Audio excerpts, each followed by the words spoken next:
Halo teman-teman, salam sehat selalu. Kembali dengan saya Bung Ropan. Kita review lagi hasil pertandingan yang bermain pada dini hari di Molineux Stadium atau markas dari Wolverhampton Wanderers, Wolf. Manchester City pesta gol lagi. Mereka mengganyang tuan rumah tidak tanggung-tanggung dengan skor yang sangat telak 5-1. Kemenangan dengan angka yang banyak ini membuat selisih gol antara City dan Liverpool semakin jauh saat ini. Terpaut 7 gol. Ini membuat mereka semakin nyaman. Unggul 3 poin, 89 poin yang mereka sudah mainkan dari 36 match. Liverpool tetap di peringkat kedua dengan selisih tentunya masih 3 poin saat ini. Tapi Liverpool nantinya akan bermain melawan Soton pada Rabu yang akan datang tanggal 18 Mei. Karena sebelumnya pasukan Jurgen Klopp ini akan berkonsentrasi untuk final di Wembley menghadapi Chelsea dalam perebutan Piala FA. Nah, bagi Manchester City, kemenangan di markas Wolf ini terasa begitu penting karena memang mereka butuh ini untuk membuat posisi mereka itu nyaman. Nyaman dalam arti mereka butuh saja 4 poin menang melawan West Ham nantinya pada hari Minggu. Dan juga pada pertandingan terakhir cukup imbang dengan Aston Villa. Atau skenario lain bisa terjadi. Mereka menang lawan West Ham. Mungkin menang dengan 2-3 gol. Ini akan membuat jarak selisih gol dengan Liverpool pun akan semakin melebar. Kalau sekarang 7 bisa aja menjadi 8 atau 9. Ini cukup buat City untuk mengunci gelar. Seandainya dalam pertandingan terakhir katakanlah City itu kalah dari Aston Villa di Etihad, walaupun ini tidak akan mungkin karena bermain di Etihad berat. Tapi kalaupun kalah dan Liverpool misalnya menang dalam 2 pertandingan ke depan secara beruntun melawan Soton di St. Mary dan melawan Wolf di Anfield, posisi poin akan sama. Namun gol dari City ini jauh. Kalau dengan selisih 8 bahkan sampai 9, dari sekarang sudah 7.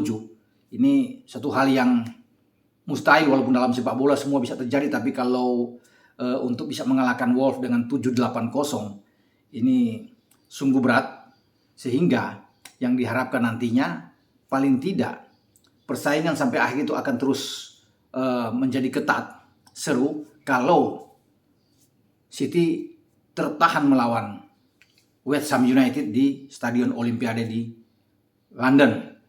Ini sangat seru untuk pertarungan sampai di akhir pekan ke-38. Tapi kemenangan melawan Wolf, saya rasa tinggal menunggu waktu saja bagi Manchester City untuk mengunci gelar juara mereka untuk keempat kalinya bersama dengan Pep Guardiola. Karena sebelumnya ada 2 gelar itu dipersembahkan oleh Mancini dan juga oleh Pellegrini. Sehingga Pep paling tinggi untuk meraih gelar di era modern ini bersama dengan City. Karena mereka juga sebagai juara bertahan pada musim yang lalu. Dan mereka mempertahankan gelar ini. Satu-satunya trofi yang masih tersisa yang bisa diamankan oleh Pep, yaitu di IPL. Karena itu yang paling bisa mereka raih setelah mereka gagal di Piala Liga, gagal di Piala FA, dan juga gagal di UCL. Dan apa yang ditampilkan oleh Pep dalam pertandingan menghadapi Wolf memang boleh dikatakan luar biasa. Ya. Polanya itu bermain dengan 4 pemain belakang, ada 2 gelandang yang double pivot, bahkan tidak dengan 4-3-3, tetapi 4-2-3-1. Di depan itu menggantungkan seorang Bernardo Silva bermain sebagai false nine. Di belakangnya ada 3 pemain di lini serang yang kuat. Di belakang Bernardo Silva adalah KDB, Kevin De Bruyne, yang membuat 4 gol dalam pertandingan ini. Diapit oleh Phil Foden dan juga Raheem Sterling. Nah, double pivotnya dimainkan oleh Rodri dan Ilkay Gundogan. 4 di belakang, Cancelo, Zinchenko, kemudian Fernandinho yang mengisi posisi Ruben Dias yang agak mengalami masalah, bersama dengan Aymeric Laporte dan Ederson Moraes. Artinya ini skema yang bagus, di mana mereka bisa mengontrol jalannya pertandingan dengan sangat baik. 6 pemain mereka, ini luar biasa. Gundogan, Rodri, Foden, Sterling, KDB dan Silva. Perputaran mereka di tengah di dalam mengalirkan bola, penguasaan bola, dominasi yang sangat tinggi. Operan dari kaki ke kaki itu sangat sangat tinggi kalau bisa terlihat dengan apa yang ada di Wolves. Mereka bisa sampai 783, hampir mendekati 800 perpindahan bola antar pemain sepanjang pertandingan dibandingkan dengan Wolves yang hanya 383 kali perpindahan bola. Memang jauh sekali, separuh bedanya, tinggi. Wajar kalau memang City bisa memenangkan pertandingan. Bahkan mereka hanya mendapatkan 5 on target dalam pertandingan ini dengan 15 tembakan, tetapi 5 on target itu semua menghasilkan gol, dengan 4 dari Kevin De Bruyne dan 1 gol di menit-menit akhir ya. 4 menit terakhir dibuat oleh Raheem Sterling untuk mengunci menjadi 5-0. Kalau bilang dengan penguasaan bola memang tinggi ya. 63% penguasaan bola dari Manchester City dan hanya 33% menyisakan bagi Wolves. Dan Wolves memang wajar untuk kalah dalam pertandingan ini, walaupun mereka sempat menyamakan kedudukan ketika Bernardo Silva memberikan umpan terhadap KDB untuk membuka gol dalam waktu hanya 7 menit. Itu pada menit ke-11 sudah disamakan oleh Leander dan Donker ketika bekerja sama dengan Jimenez di garis depan dan juga ada Neto yang di garis depan, sehingga mereka bisa menyamakan. Sepertinya ini pertandingan akan alot, namun pertahanan dari Wolves terus digempur. Bruno Lage sebagai pelatih Wolves itu memainkan berani ya, tetap dengan 3 pemain belakang, ada 5 gelandang, menumpuk 5 orang di tengah dan 2 di depan. Di depan 2 Jimenez dan Neto.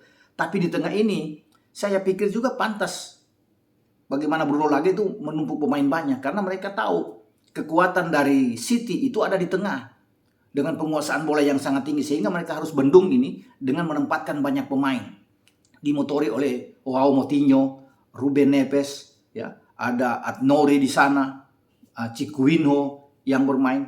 Ini bagus sekali sebenarnya. Mereka coba untuk bisa membendung. Namun memang dalam hal mengalirkan bola, bagaimana kuatnya pemain-pemain City memegang bola dalam penguasaan bola, intensitas serangan yang sangat kuat, ini sulit diimbangi walaupun sudah ada 5 gelandang. Sementara 3 pemain belakang, ada Connor Cody, ada Willy Bolly di sana, John Castro, ini berat sekali jatuh bangun mereka untuk bisa menahan setiap gempuran yang datang dari pemain-pemain City. Termasuk penjaga gawang Jose Sa, ada beberapa kali penyelamatan, namun akhirnya sulit. Itu pun ada 1-2 kali yang jatuh di kaki De Bruyne dan dihantam oleh De Bruyne. Bahkan di babak pertama De Bruyne itu sampai menit ke-24 sudah membuat hat-trick sebelum dia menambah lagi sampai di menit ke-60. Dan 4 gol yang dibuat oleh Quadrick, yang dibuat oleh KDB ini, membuat sekarang dia masuk di dalam persaingan untuk merebut pencetak gol terbanyak, walaupun memang masih sangat jauh ya, 7 gol di belakang pimpinan sementara Mo Salah dengan 22 gol. Tapi De Bruyne ini sudah menyamai posisi dia dengan 2 pemain Liverpool lainnya, Diogo Jota dan juga Sadio Mane, yang sama-sama membuat 15 gol. Untuk ke depan masih ada 2 pertandingan lagi, terasa memang berat. Kecuali De Bruyne mencetak lagi, misalnya ada 6-7 gol lagi ke depan, wah ini rame. Dengan catatan syarat Salah tidak membuat gol, tapi kalau Salah membuat gol lagi dalam pertandingan ke depan melawan Soton, ya, melawan Wolves, ini akan menjauhi juga, akan sulit untuk bisa mengejar. Satu-satunya yang bisa mengejar Salah ya Son Heung-min, pemain Spurs asal Korea ini yang 2 gol di belakang Salah. Sekarang Son sudah 20 gol dan dia bisa mengincar posisi mendapatkan sepatu emas ini atau sebagai pencetak gol terbanyak di IPL pada musim ini. Jadi ini rame. Pertarungan untuk bisa menjadi juara dan pencetak gol terbanyak juga masih ramai sekali, seru. Tapi kita kembali ke City, dan saya pikir selamat buat City yang sudah mengamankan 3 poin di markas lawan. Tinggal mereka harus berpikir bagaimana caranya untuk bisa mengamankan 3 poin di West Ham. Kalau mereka bisa menang di West Ham, ini sudah 99,9% mereka pasti juara. Karena hanya menunggu keajaiban saja. Mereka mesti kalah melawan Aston Villa dan Liverpool bisa menang dengan 7-8 gol melawan Wolves dalam pertandingan terakhir. Dengan catatan poinnya harus sama. Tapi ini agak berat saya pikir untuk melihat, karena gelar juara ini sudah di depan mata bagi anak-anak City bersama dengan Pep Guardiola. Karena mereka mencetak itu 10 gol dalam 2 pertandingan terakhir.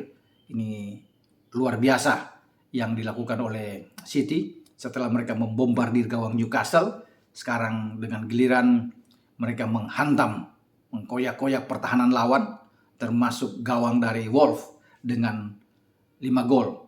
Menjadi pertanyaan apakah mereka juga bisa mencetak 5 gol di kandang West Ham saat bermain di London. Segala kemungkinan bisa terjadi kalau melihat bagaimana mereka begitu gacor, begitu buas ganas di dalam hal mereka bisa memenangkan dalam 2 pertandingan terakhir untuk tetap menjaga posisi mereka menjadi juara IPL pada musim ini dari kejaran Liverpool yang sangat kuat, terus bisa memberikan tekanan ya sampai di pekan ke-36.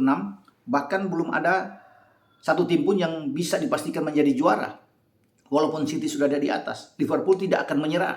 Mereka tetap akan terus bermain konsisten untuk meraih kemenangan demi kemenangan sampai pada pekan terakhir. Apapun yang terjadi, tapi mereka tetap akan terus bisa meraih kemenangan. Karena Liverpool setelah bermain pada tanggal 14 di final Piala FA, mereka juga harus bisa melihat pertandingan terakhir melawan Madrid di final UCL. Karena sebelum itu ada 2 pertandingan yang mereka harus selesaikan di IPL, melawan Soton dan melawan Wolves. Dan saya rasa pertarungan antara City yang nantinya pada hari Minggu, karena mereka lebih dulu main dibandingkan dengan Liverpool yang akan bermain pada hari Rabu, ini sangat krusial buat mereka dan City bisa memenangkan pertandingan. Kalau melihat dari mana grafik penampilan performa mereka, ini sulit dibendung memang. Kalau ambisi yang mereka sudah tanamkan bahwa mereka harus bisa mengamankan pertandingan demi pertandingan, apalagi tinggal 2 laga yang mengharuskan mereka untuk bisa menjadi juara. Karena laga di West Ham ini menjadi penentu. Mereka menang, saya rasa aman buat mereka. Sekarang aja sudah sudah sangat nyaman. Mereka ada di posisi atas, 94 gol, hanya 22 kemasukan. Ini tenang-tenang saja buat mereka. Dan Liverpool dengan 89 gol yang mereka masukin, dan juga 24 kemasukan, memang itu yang saya katakan di awal. Selisih sekarang di plus mereka itu jadi 7. Semakin berat memang untuk bisa mengejar selisih dengan 7 gol. Walaupun memang dalam sepak bola sekali lagi, orang banyak mengatakan ini bisa. Tetapi secara hitung, secara matematis agak sulit memang untuk bisa melampaui selisih 7 gol yang dimiliki oleh Manchester City. Kalaupun ada berbagai gelar, ya, ketika Liverpool mungkin saja tidak akan mendapatkan IPL, tapi Liverpool masih bisa mendapatkan di final Piala FA dan juga di final UCL. Jadi 3 gelar mereka bisa kunci pada musim ini dengan memberikan 1 gelar kepada Manchester City. Tapi tetap kita akan tunggu sampai pada final nanti di pekan ke-38 pada 22 Mei yang akan datang. Sampai di sini review saya tentang pertandingan dengan banyak gol yang terjadi di Molineux Stadium, di markasnya Wolves saat The Citizens mengalahkan mereka dengan skor 5-1 dan pesta gol kembali terjadi di sana. Ciao.